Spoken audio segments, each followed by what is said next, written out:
The brand is looking to bring that same sort of reinvention to the three-row SUV game. It's the $31,690 2020 Kia Telluride, the company's biggest vehicle ever. With no template to build from or prior vehicle to evolve, the Telluride is totally fresh and remarkably good. Design and interior. There are so many bland SUVs on the road today that I tend to celebrate anything different, and while different isn't always good, the Telluride is. It brings a lot of freshness to a typically boring segment without flaunting any risky, overly unconventional styling cues. At first glance, it just looks like a clean, modern SUV with strong, purposeful lines. A friend called it trucky, which I'd take as a compliment.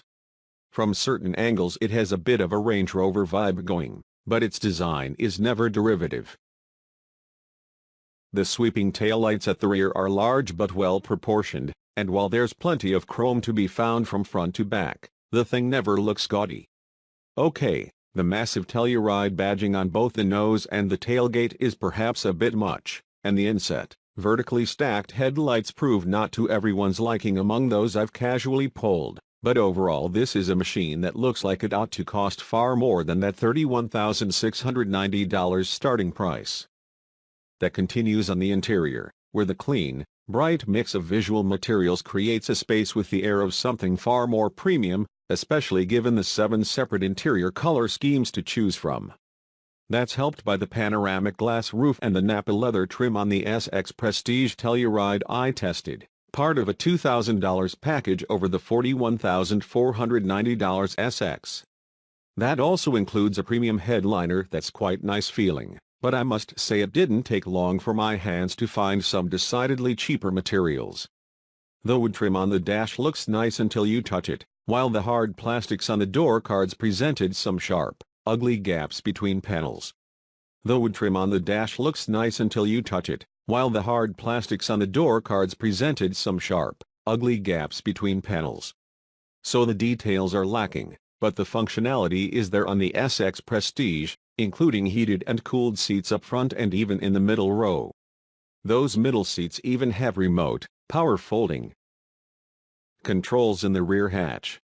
The third row makes do with a set of easy straps to drop them into the floor or raise them back up. Adults will definitely feel cramped in the way back, though honestly there's a serviceable amount of room for short trips, and the split middle seats make entry easy. Buyers needing seating for 8 can opt for a middle bench instead. Middle row comfort is excellent, while your average NBA superstar will not be lacking for head nor shoulder room in either of the front seats. Infotainment duties are handled by Kia's somewhat dated Evo system that, while basic, at least offers Android Auto and Apple CarPlay. Lower trims offer an 8-inch display, while my tester had the upgraded, extra-wide 10.25-inch unit. Despite that size, Kia didn't try to jam all the rig's functionality on the touchscreen. The Telluride still offers a suite of physical controls for everything from temperature to drive modes. There's even an old-school PRNDL shifter flanked by a pair of beefy grab rails. Hitting the road inside and out, the Telluride looks good. Very good. It's at this point you might be worried that the whole thing would fall to pieces once put into motion. I'm very happy to report that's not the case. The Telluride's drive lives up to its design. All flavors get the same 3.8-liter V6, free breathing without turbos to deliver 291 horsepower and 262 pound-feet of torque. That puts it well ahead of the 260 horsepower our long-term Subaru Ascent puts down, also topping the 280 horsepower Honda Pilot. Acceleration is quite good and the 8-speed automatic is quick to engage the right cog at the right time. In exchange for that performance, my all-wheel drive SX is EPA rated for 19 miles per gallon in the city, 24 on the highway and 21 combined. In my testing, a mixture of highway and back roads, I scored 22.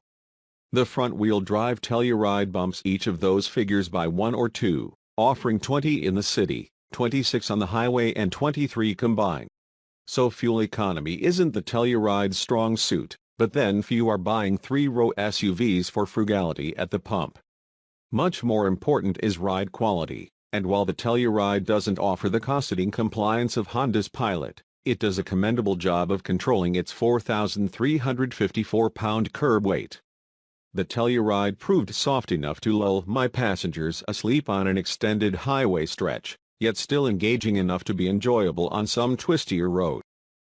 Configuration and competition. In terms of sheer capability and performance, you're honestly not giving up a lot if you go with the base Telluride LX, which starts at $31,690.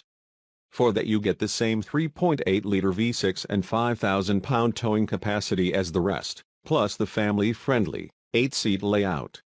However, given the value here, I'd live it up and step up to the top-shelf SX trim, like the Model I test.